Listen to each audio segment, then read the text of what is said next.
and welcome to Conversations with Agents of Change, the podcast where we meet people who are challenging established systems, creating new possibilities, and making a meaningful difference in the lives of others.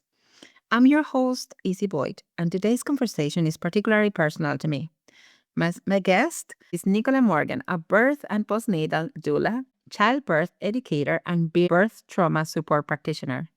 Nicola helps women and families navigate pregnancy, birth, and the early postnatal period with greater confidence, knowledge, and emotional support. Nicola's work raises an important question.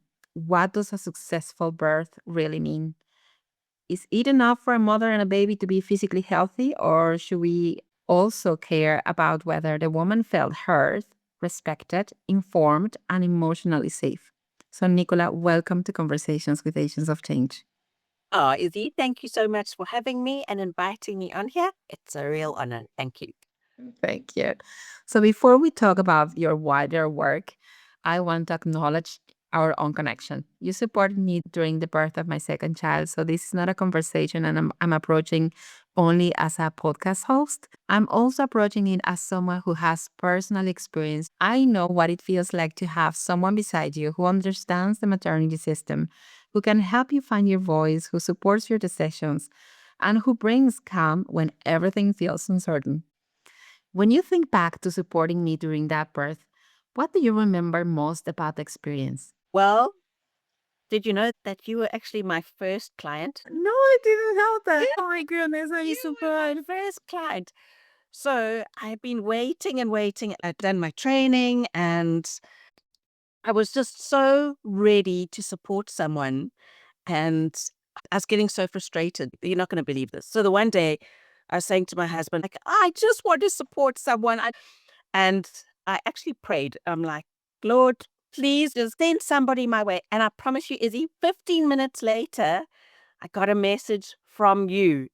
15 minutes. And I'm like, oh my goodness. You were quite far away. And I'm just like, I don't care. I'm going to meet up with you. And then we met up in Castle Dawson in the one hotel.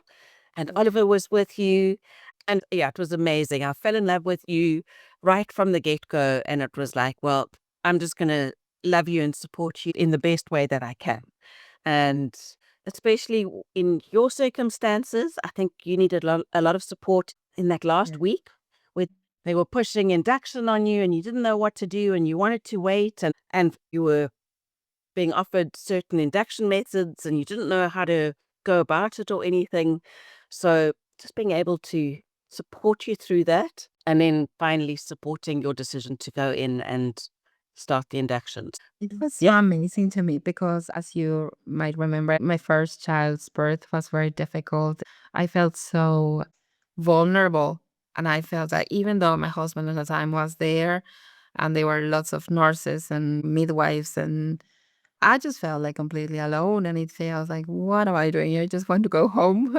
But that time when you were there, everything felt so okay because I knew that we have discussed my options and we have discussed my desires in sense of what I wanted.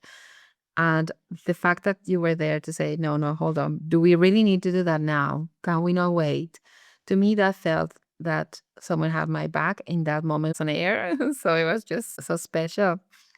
From your perspective as my doula, what did you understand that I needed during that birth? Well, I just think you were not really being heard.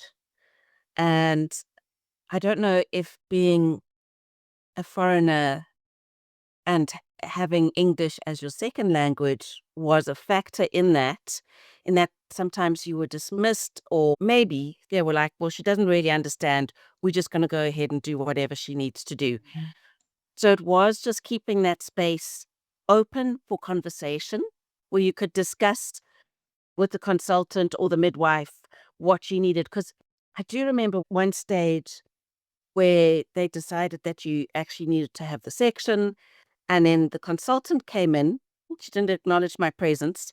And she was just rattling off a whole lot of stuff to you, like all the precautions. And she was just reading it off. And then a midwife was coming in and she came in and she's measuring your legs and putting on stockings. And it was just so rushed and hectic. And I think just being able to calm things down a little bit, focus on your breathing, just steadying you and your nerves so that you felt that you were safe. Because whether you're having a section or you're going through a natural, normal birth, you need to feel safe and protected and unobserved. And it is one of the most vulnerable times of your life, being pregnant and then going into a hospital where you don't know anybody. It's a midwife you haven't seen before. There's no relationship that's been established. So I was a trustworthy advocate in your space. Absolutely. And one of the things that I really liked was that you were not only present, but that you understood the emotional landscape of the birth. You were like, okay, so pretty much forget about what's happening outside, focus on you and your baby and breathe and kind of ground yourself. And at that time, I just needed to be reminded that that was what's important. You were not there to take control or to make decisions for me. It made me feel that I could trust you and say, tell them to back off almost. But then when Diego, my son, was born, you were like with so much tenderness and support, and you positioned Diego, and he was straight away finding the nipple and he started breastfeeding. Whereas my experience with my first child was so different. I was just there by myself and I was pushed to bottle feed because he wasn't latching. And unfortunately, at the time, there were not breastfeeding consultants that day. So my experience with my second child was so different. I think also that when I started being a doula, I was getting a lot of second time moms who were coming to me because they'd had a really bad and traumatic first birth. Yeah. And it seems that in the last 2 or 3 years, there's been a shift where women are aware, they're more conscious of this first birth matters so much more. It's not a trial run.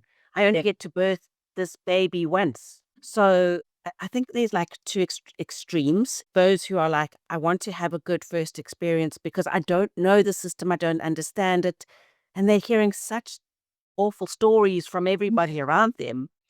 And then there are other people who just like, well, sure, I trust what the nurses and the midwives and the consultants say. I'm just going to go with the flow. But what they don't understand is that the flow is a medical intervention, and one intervention leads to another, and then it's got a domino effect. Yeah. And if you don't have a medical mindset, then you're most likely to end up with an induction, which ends up with a instrumental or surgical birth. And it just makes me go back to the beginning. So, what first drew you towards birth work and becoming a doula? So back in the day, I was a health and beauty therapist, and I was lecturing. And part of the students' year project is that they had to do a thesis. And the one girl did a thesis on hydrotherapy, and in the second year, she did another thesis on water birth. And I'd never heard about this before, and I was like, "This is just revolutionary."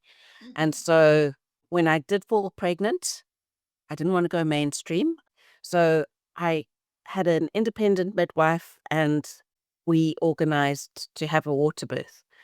So my first one was a water birth, my second was another water birth, and my third was a water birth. My experience was positive. I was surrounded by my husband and a known midwife.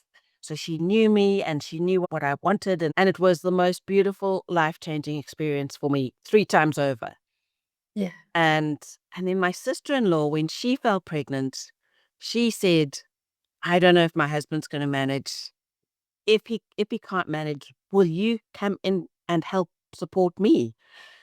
And I was actually blown away. I'm like, what? She wants me to come into such a sacred, private space. And I'd never heard about a doula before. And it was like something ignited inside of me when Yes, when that's she asked me that. Anyway, that stayed on the shelf for many years because I was raising my kids and I homeschooled my kids. And then eventually a company came in Northern Ireland that was doing some training. They came from Canada. and the timing was perfect. And I was just like, oh, am I too old for this now? But I did it anyway. And oh my gosh, this is what I've been born to do. Yeah, So no, I agree. I love to hear your story because that definitely shifts how you perceive birthing because you had such a soft birth yourself into motherhood that helps you have a different approach and helps you have that softness and that care. And what did you see in the maternity care that you wanted to change? well, I would say since COVID, maternity's just gotten more fear based. The midwives are stretched so thinly. There's no input, there's no finance to support midwives. We know that maternity's in an awful state, but it's not the midwives, it's not the consultants, it's the whole system. Yeah. I don't know if it's possible to change the system, but I believe that you can change people's experiences by being a support and a loving, caring person to the midwives as well, and primarily to the woman that you're supporting. I absolutely agree with that. And so, what does being a doula mean to you personally? When I can work with a woman, I really do fall in love with her and her family. And when they're open and receptive and learning and questioning, it's just being able to impart knowledge, evidence, my own experience, and sharing that with them, and then leaving that choice up to them, whatever they decide, just supporting them and loving them through that is just an absolutely incredible privilege. And just seeing how love, care, support, advocacy when it's needed just helps a woman feel that this is an amazing experience, even if it didn't pan out how she wanted it to. Absolutely. And I think people often misunderstand what doulas do. So, what would you describe your role to someone encountering the idea for the first time? So, what I say is that I'm not a medically trained person. I'm not like a midwife, but my role is to support you in your decisions, to give you physical and emotional comfort, and to give you evidence based information like sending you to a podcast or an article or a website, and giving you as much information as you can so that you can make your own informed decision whether the midwives agree with it or not. But it's like what is right for you. So that's what I see my role as in. That is so powerful because, as we said earlier, our journey started before birth. So it was like, yes, when you go to the doctors, they would give you a bunch of leaflets and stuff, but you took the time to explain options in a different way. Yeah. And you would listen to me more and tell me what was the right thing to do. I remember going to the doctors and say, well, I had a very bad experience with my first child because the GP at the time said, well, you know what? I don't think anybody has natural births anymore. We are not wild anymore. We just go for C-sections. And I remember feeling like completely devastated. Now, I understand this probably a one-off, and there's a lot of consultants out there that would give you a different advice, but my experience was different. But I remember that you were telling me all these different options and you were listening to me. And that was before I had to go through my birth. And it was during birthing and then after that. So it was like a journey. And I love that because it's the whole support throughout. And I remember after that, even when Dale was born, not just that day, but after you came over again. And to me, that felt like consistency. It was just like, you know what? Just want to check up that you're all right. And it just felt so powerful because I think nowadays families are not as connected. Aunties and grannies and mothers are not necessarily as involved. So it just feels so different. And I think that sometimes it changes the way you perceive motherhood because you feel that as you are part of a group or a tribe and everybody just wants to see the new baby, but sometimes the mother gets forgotten. And I think that's why it's so relevant. So do you think that is the distinct value of a doula partly about continuity? Having someone who knows the woman, understands her preferences, and remain present throughout the experience. 100%. I mean, when you go and visit your midwife, if you're lucky, you got a 15-minute appointment, but they checking your urine, taking your blood pressure, and then if you're asking any questions, it's very rushed and hurried. And as you say, it's giving you the leaflets. So, like, who's got time to sit down and read through leaflets? I mean, our concentration span's not what it used to be. But having somebody who explains it in your language and tells you what the benefits are and what the risks are, gives you an understanding. That's the gold standard, is continuity of care. And evidence shows that there are better outcomes when you've got a known midwife. So working with a woman and building up a relationship of trust, of understanding, of knowing that she's going to be cared for and somebody's got her back, it improves outcomes dramatically. I think we often hear the phrase, at least the baby is healthy. And of course, the health of both mother and baby matters enormously.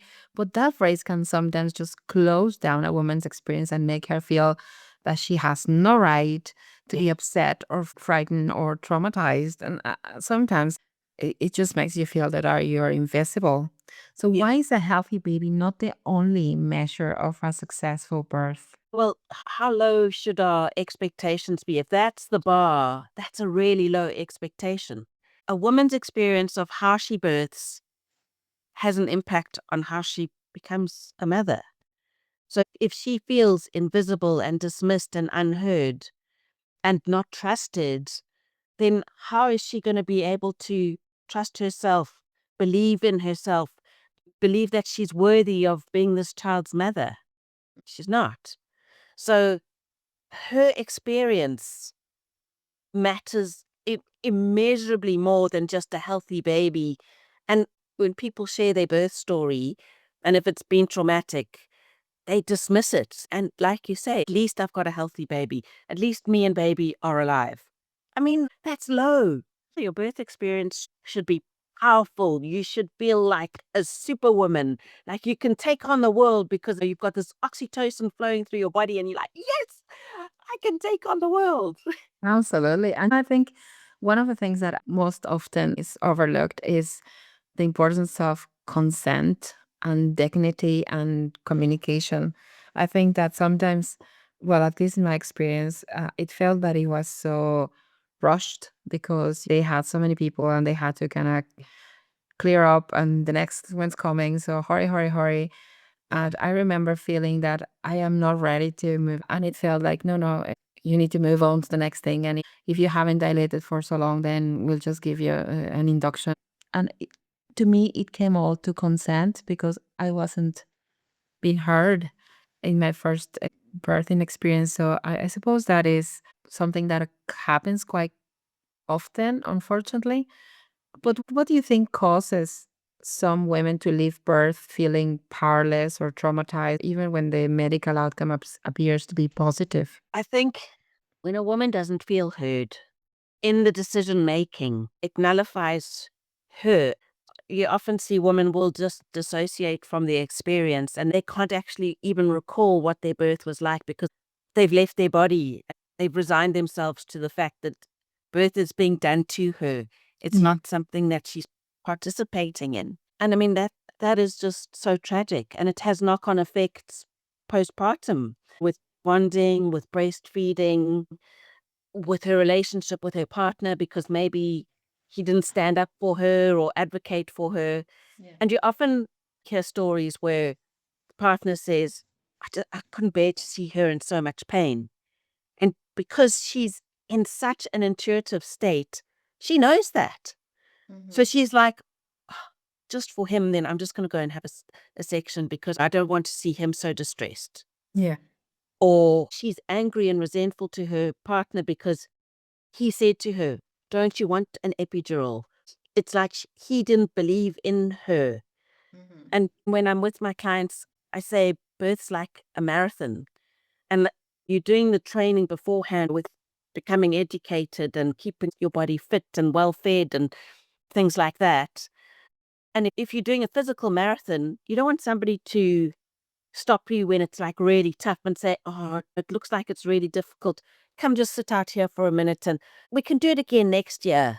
And that's often what you see in maternity is the partner's like, "Oh, are you sure you don't want pain medication?" She doesn't need to hear that. In birth, you are going to hit a couple of walls where you're like, "Oh, I don't think I can do it." Yeah. But if you've got somebody who's like, "Oh, you're doing so amazing. I totally believe in you. You're so strong." Then they push on and they can climb that wall and jump over it or burst through it and break through that barrier and carry on. So your birth team is so important. Absolutely. I think that's crucial. And as you said, it is so important for, unfortunately, there's a lot of statistics that show that postnatal depression is a really big and important thing that's happening. And I do believe that it has to do with the fact that how we connect with first time with our kids, with our newborns, Yeah. and that resentment, as you say, that is built up with, well, I wasn't heard or I felt alone. There's so much involved.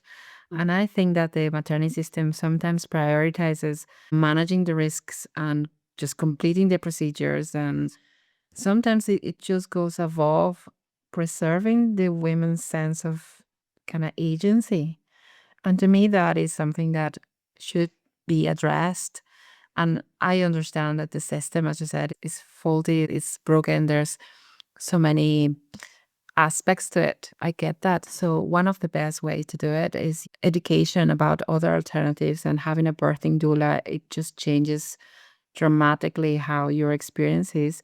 And I think that when you say about informed choices and advocacy, I think it's very important because birth can be complicated and there are decisions that you have to take under pressure, and you're tired and you're frightened and you're in pain and you're trying to understand everything and it's just unfamiliar medical language.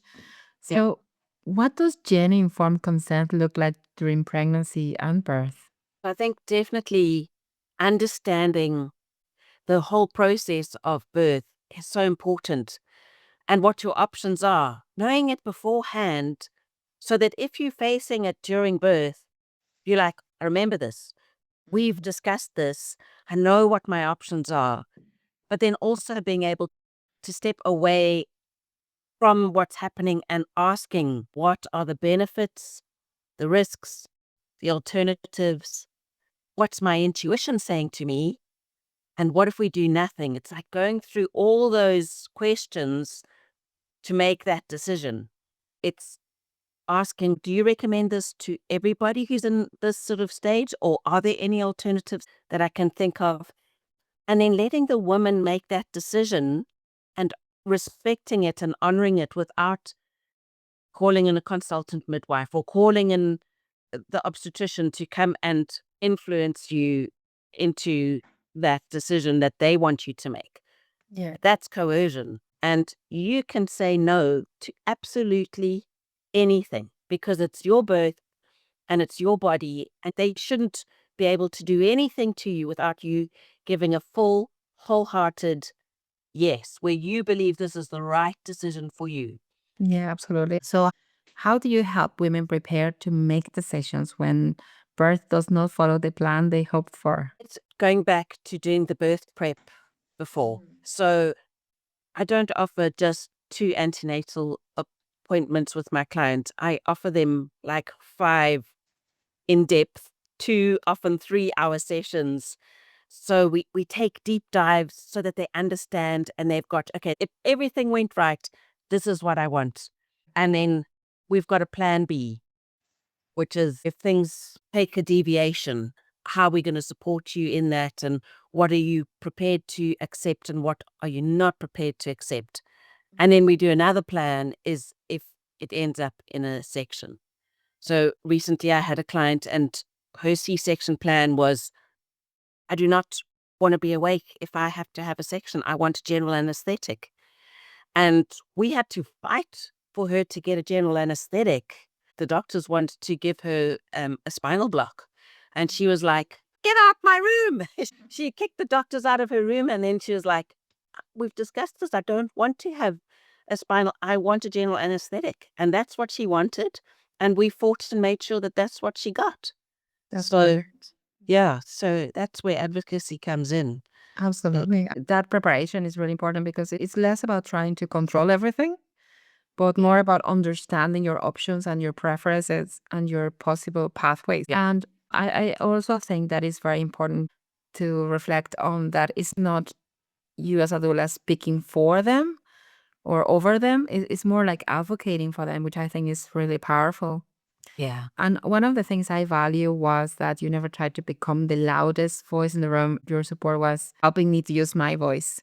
So, how do you support somebody to speak for themselves, especially when they feel overwhelmed or intimidated? So it's making space. Like in the birth situation, we wanting a woman to actually stay in her primal brain where she's not having to think. But if things are happening and she's got to come out of that state and she's got to think and process, it's maintaining that eye contact. It's the simple things. It's making sure that she's feeling safe. It's slowing things down and saying, right, this is where things are at. This is what your options are. You've got choices with this and that. And then saying, are you happy with them to do X, Y, and Z? Even if it's saying, let's discuss this without anybody surrounding us or in our presence, and you asking the midwives to just give you 5 minutes alone to discuss with the partner and yourself, making sure that you can discuss all of that without external pressure, and then letting her come up to that decision and then saying, are you happy to do that? Yeah. But sometimes in an emergency situation, sometimes things do have to happen quite quickly, but that's actually very, very rare. But if she's like, I don't want to have an episiotomy, and they've got a pair of episiotomy scissors and they're wanting to cut her, it's like stepping in between that whole situation and saying, doctor's got a pair of scissors and is wanting to give you an episiotomy. Are you consenting to this? And she'd be like, no, absolutely not. And then it's like, my client has said that she's not happy for an episiotomy. You need to put those scissors down. This constitutes as obstetric violence. It is just protecting those spaces and knowing what the law is. Absolutely. And it's so important, especially because many women approach birth carrying fear. And Yeah. some of that fear comes from personal experience, but also it comes from stories they have heard from family or from friends or television or social media. And, Absolutely. I wish that there were more stories out there where there are more happy births instead of fearful or painful. I think it's that story carries a lot of weight, and then most people go there with that fear. Yeah. So, why do you think birth becomes something that so many women are taught to fear?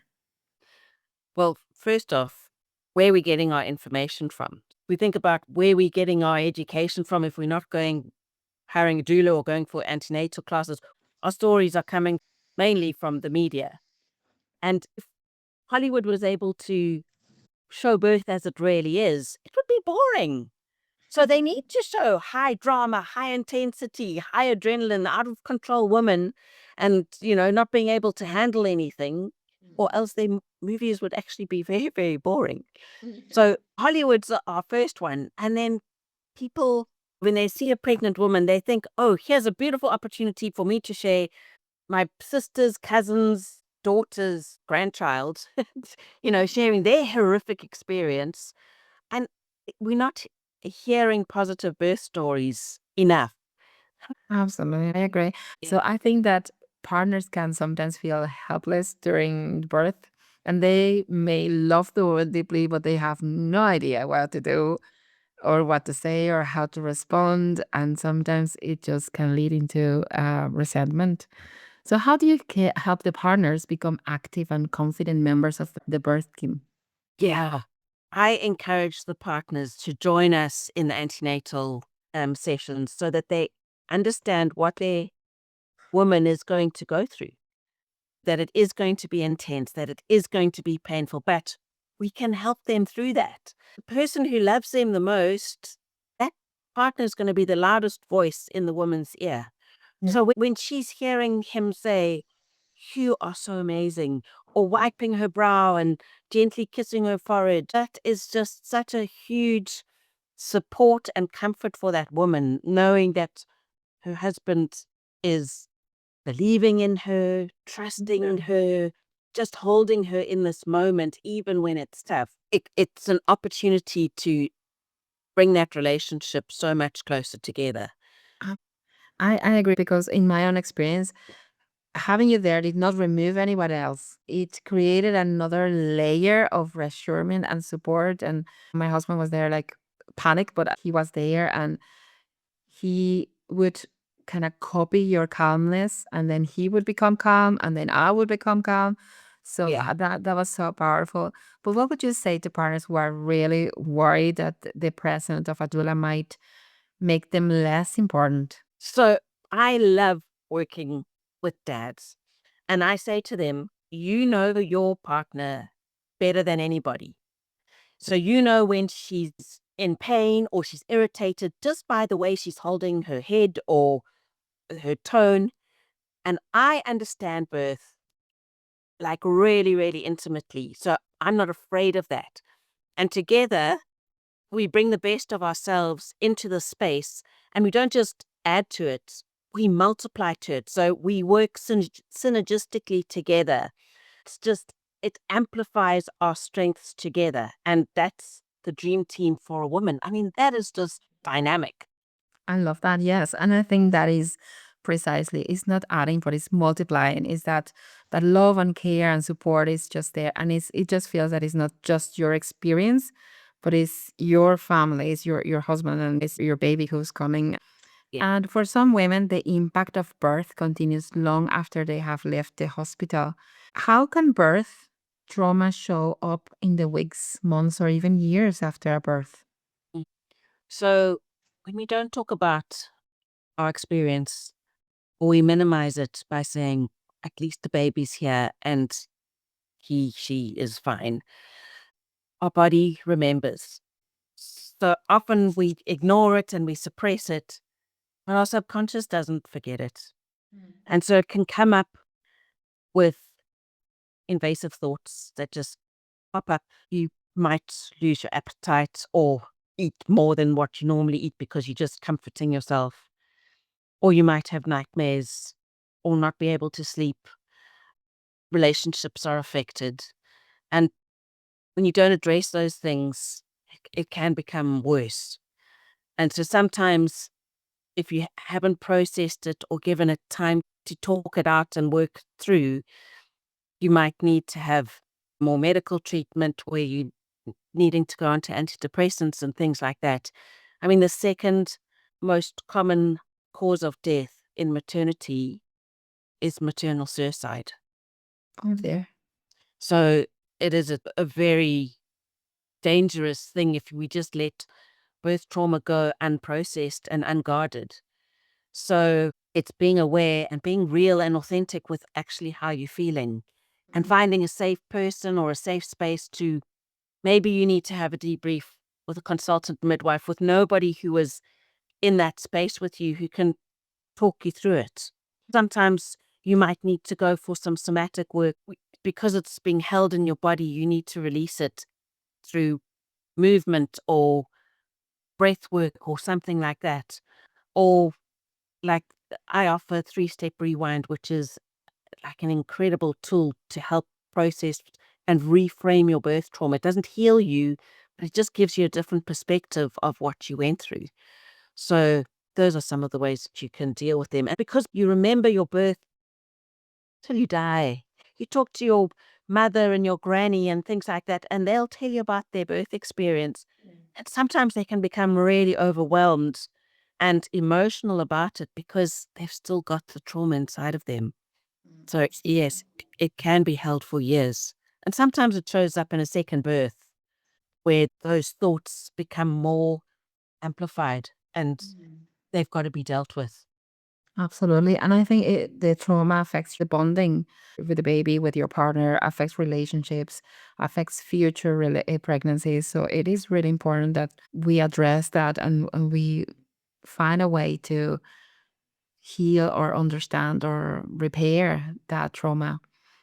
And what do women need when they begin to process a difficult or traumatic birth? They need to just feel that they're not going to be judged in how they perceive their birth.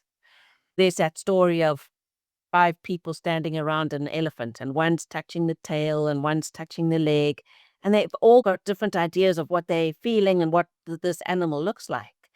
And none of them are wrong. They're just different perspectives, and that's what our memory is. It's affected by all our senses and things like that. So when somebody comes to talk to you about their birth trauma, it's not saying, oh, no, they did this because X, Y, and Z, or you shouldn't feel like that, you should feel like that.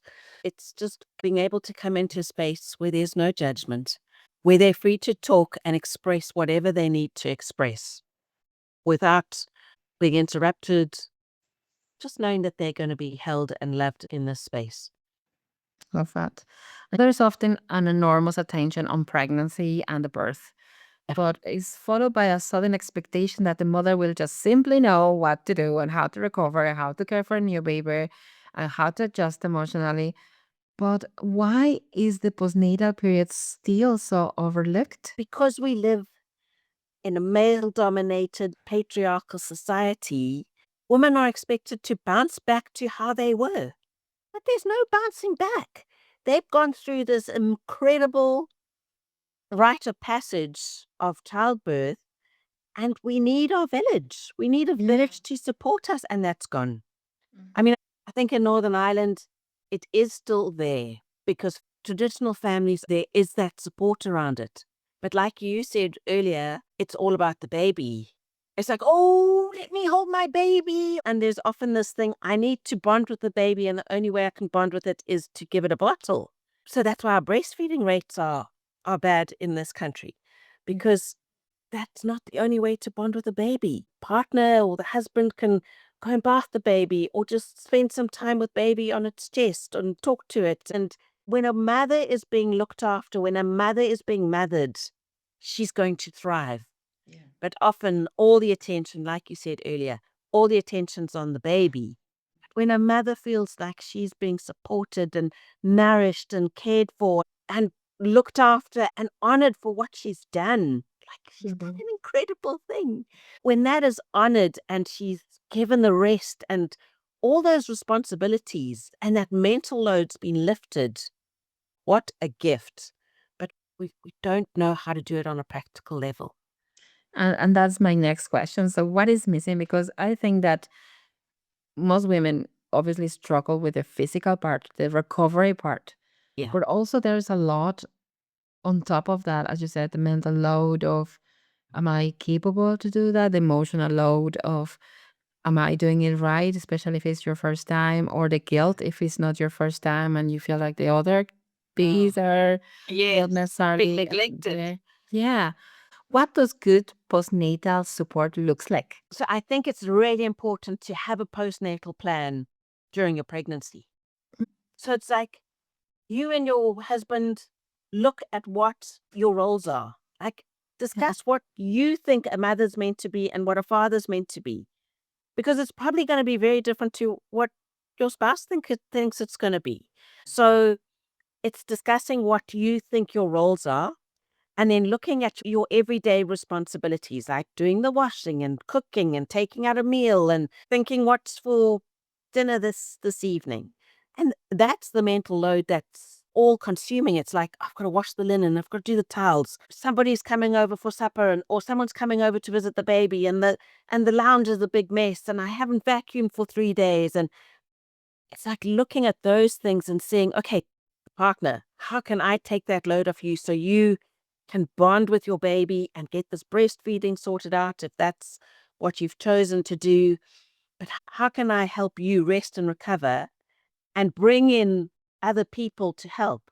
And if you're a friend, don't just come in to hold the baby. Come in and bring a meal. Don't ask, oh, if you need anything, let me know. Yeah. Because your mom's not going to let you know because she's proud. Go and make a meal for her and bring it anyway. And don't overstay your welcome. Stay 20 minutes and then go and do something in the house. Go and put a load of laundry in, or hang up the washing, or wash the dishes. Go and play with the other kids, or take the dog for a walk. Like, be practical. There's so many practical things you can do to help the mum. And when she feels supported and loved and cared for like that, she's gonna thrive. She Absolutely, really is. 100% agree with that because I think at that time, the least thing you need is advice. You don't want people coming to your house and tell you, well, you should do this and you should do that. And you know what I did? And I don't want to hear that. But Yeah. whenever they showed practical care and they brought me food or they let me rest, and I'll mind everything, you just go for a wee nap. Those were like the most impressive tokens of appreciation I had at the time. It's finding ways to make everybody feel comforted. It's not just the baby because honestly, the baby doesn't care if he has or she has 20 different cute outfits. Like, but a 100%. mom would definitely remember I had people here helping me and making me feel that I got this. So I think that's very, very important. So, what do you believe is most urgently needed to change within the maternity care? So when you look at how broken maternity is, it's not going to be fixed in our lifetime. So I think the staff need to be honored and cared for so that they can care for the mother. Just like we were saying that the mother needs to be cared for so she can be a good mother. Yeah. But I think the focus needs to be that the woman who's giving birth is primary and she's respected for who she is, irrespective of her size, her age, her color, her race. And I do think that there needs to be a responsibility on the parent's side as well. They also making decisions that are right for them and their family. Absolutely. Do you think that doula support should be more widely accessible rather than available mainly to families who can afford to pay privately? I do. You often find that people in minority classes who low income are having the worst outcome. So I set aside time, whatever, to support one family a year who can't afford a doula. There's a friend of mine, she's set up a CIC where she's got an investment so she can support families that are marginalized and needing that extra support. So, yes, it's definitely needed. And it would be amazing if everybody had a doula. But in care services, it's like it's expected that's going to be given away for free. So you don't want to have that where the doula ends up burnt out because she can't support her family and she's giving away her services for nothing. And then she's like totally burnt out after a couple of years. Absolutely. But what could community organizations and the health service or policymakers can do to make this form of support more inclusive? I think maternity staff needs to understand what the role of a doula is. There needs to be an understanding and a collaboration with midwives that we can work together, focusing on the most important person in the room, that being the mother. And because doulas are not regulated, some doulas have a reputation of, that we're taking over and we're doing things that are beyond our scope of practice and things like that, which is unfortunate. But just like you've got bad doctors, you're going to get bad doulas and bad midwives. So it is working together for the good of the woman. Yeah, I particularly would like to advocate for that because, as you mentioned earlier, as a migrant, it was very difficult for me. And I was very grateful that I could speak fluently English. But if I hadn't, it would have been really difficult for me to be in a country where I couldn't understand what were they saying or what was happening to me. And even when you think about like a very young person having a birth, I think it's very important to establish that there's this need for doula services that are more widely accessible. So I think it's something that is worth exploring and see how we can bring that more broadly to society. But these podcasts celebrates people who do not simply accept that existing systems are good enough. Mhm. You help women understand that they have a voice and that they have choices and that their emotional experience matters. Do you see yourself as challenging the maternity system, working alongside it, or both? Ooh, that's a very interesting question. I hope that I'm changing the system by supporting the mother primarily. So she's having a good experience. I hope that I lighten the load a bit for the midwife, because often she's sitting in a corner on the computer writing up notes and things. And I hope that I give the midwife a good experience, that she's happy to work with me again, and that she's able to go into the next birth being confident and able to support the next birth, whereas I'm just supporting one at a time. But yeah, I do hope that I'm bringing a change just through me being me and caring and loving other people as I go. I love that because I think that is pretty much what an agent of change is. But I want to hear, what does an agent of change means to you? You can come in wielding anger and just wanting to change everything and just being really worked up. And that's not going to change everything, because when you come into a situation like that, you put everybody's defenses up. But when you come and you're underpinned by love, you soften people's defenses and you're able to open up conversation and collaborate and understand. So I just think that love underpins it all. We need more love in the world. And if it can start with birth, what a better place to start. Exactly. And I think compassion is a key word here because it is compassion for the baby, for the mom, for the staff, the people who are working in that, because it must be really stressful. And it's compassion for our society and for the community, and know that we all have a part to play. So I think that is really important. So I would like to finish with few short questions. What is one of the things that pregnant women should know before giving birth? That they're in charge of their birth. Yeah, I love that. What is one phrase or a piece of advice about birth that you wish people would stop using? You're not allowed. And the last one is, what gives you hope about the future of maternity care? That there are positive births happening and that they are possible when the right team is surrounding that woman. I love that. So, Nicola, when a woman looks back at their birth, how would you like her to feel about herself and the experience she had? Oh, I just want her to feel like she can take on the world and that she remembers that she did the hard things, so that when she's parenting and in the throes of motherhood and it's hard and it's difficult, she can look back on her birth and say, I've done harder things than this right now, so I can get through this. I love that. It's so powerful.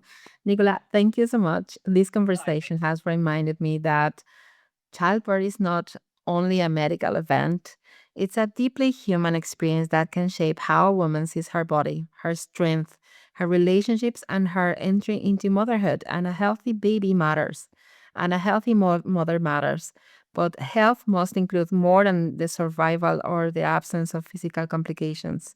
It must also include dignity, informed consent, emotional safety, and the right to feel heard. On a personal level, thank you for the role you played in the birth of my second child. At the time when I needed calm, knowledge, reassurance, and advocacy, you were there. Your support became part of one of the most important experiences of my life. And through the work you continue to do with women and families, you're helping change the way we understand birth from something that happens to a woman into something in which she remains informed, respected, and powerfully present. I would like to add at the notes of the podcast your website so more people can get in touch with you and learn about your trauma program, and then also can get in contact with you. So, Nicola, thank you. You are a true agent of change. Thank you for joining me, and thank you for everyone listening to Conversations with Agents of Change. Oh. Until next time, remember, change begins when we recognize that a better way is possible and choose to help create it. This podcast is produced by the Change Impact Group.